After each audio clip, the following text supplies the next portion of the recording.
Isang araw bago ang nakatakdang bakbakan ng ating kababayan na si Janriel Cuadro Alas Casimero at ng Japanese boxer na si Yukinori Oguni, ay naganap na nga ang weigh-in ng dalawa kanina.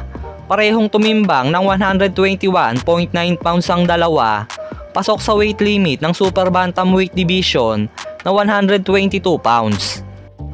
Kaya naman tuloy na ang kanilang bakbakan bukas, October 12, 2023.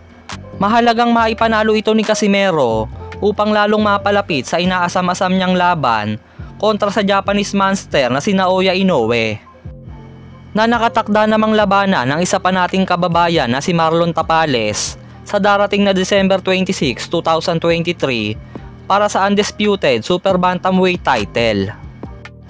Samantala, bukod kay Cuadro Alas, ay pasok din sa kanilang mga weight limit ang apat pa nating kababayan na lalaban din sa undercard ng naturang boxing event. Tumimbang si Vince Paras ng 111.7 pounds, pasok sa weight limit ng flyweight division na 112 pounds, kung saan makakalaban niya ang Japanese boxer na si Kai Ishizawa. Habang si Jeyo Santissima naman ay tumimbang ng 126 pounds, sakto sa weight limit ng featherweight division, kung saan makakalaban naman niya ang Japanese boxer na si Kenji Fujita.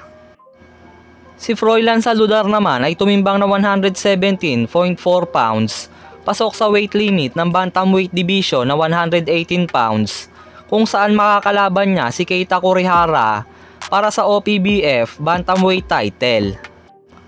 At sa huli ay si RV Deniega na tumimbang ng 117.2 pounds, pasok sa weight limit ng Bantamweight Division na 118 pounds, kung saan makakalaban niya ang American boxer na si Saul Sanchez.